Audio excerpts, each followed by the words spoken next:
Buddleia is like the Marmite of British gardens. Commonly known as the butterfly bush, Buddleia, also spelled with a J, is both loved and hated. It's loved because it's easy to grow, it's hardy in UK winters, and it has beautiful, colourful, scented flowers during the summer. However, Buddleia self-seeds furiously. Buddleia's tendency to replicate gives rise to its reputation as a bit of a garden variety thug, or an unwanted invader.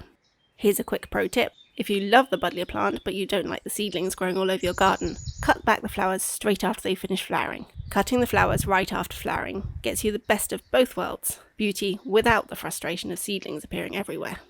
So let's get to the main problem. Virus-like symptoms of disease on Buddleia plant leaves. I've been called to this garden to take a look at a Buddleia with some strange symptoms on the leaves. The owner was concerned that the wrinkly yellow spots of a mosaic-like pattern on the leaves might be an indication of a virus infection or another pest or disease. Virus infections can't be cured. That's why the owner was worried they might have to take drastic action and remove the plant. At first glance, I see a generally healthy plant here. There's lots of dark green leaves and plenty of flower buds just appearing. Here I've spotted a mullein moth caterpillar quietly munching on a few leaves, but it's not causing much damage. Let's leave this colourful cutie of a caterpillar to munch in peace.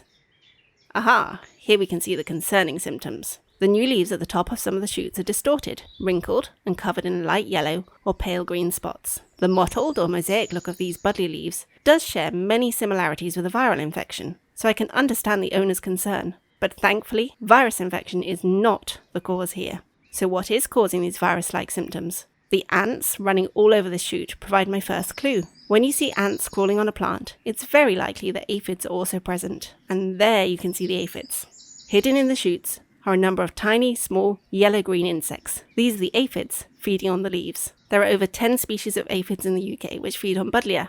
The most common aphid species on Buddleia is the mullein aphid, with the Latin name of Aphis verbasci. The aphids choose to feed on these soft young leaves, rather than the tougher, harder to eat, older leaves. And the bud-like structure of the Buddleia shoot allows the aphids to hide from predators. The sap-sucking feeding action of the aphids on the emerging leaves can damage the growing plant cells of the leaf. This needle-like sucking action of the aphids leads to wrinkling and distortion of the leaf. The feeding aphids can also cause unwanted reactions in the plant. In this case, the plant has responded by producing the unusual pale yellow-green discoloured spots you can see here. The damaged leaves will remain on the plant until the leaves fall in the autumn.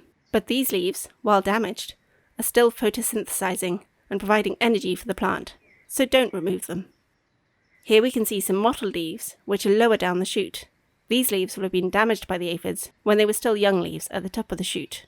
Now, the aphids on these leaves have gone, as they've laid their eggs and died, or moved on to other host plants. You can see that the leaves which grew after the aphids left are growing perfectly healthily. So what was my advice to the owner of this Buddleia? After diagnosing this plant, I was able to reassure the owner that the yellow mottled symptoms were caused by aphid feeding damage, not an incurable plant virus. So there's no need to take any drastic action here. This owner can soon enjoy the beautiful flowers on their butterfly bush. If you've spotted this strange patchy yellow virus-like symptom on the leaves of your Buddleia, I hope I reassured you too. Remember to check out my other plant health videos and like and subscribe. Wishing you healthy plants and happy gardening.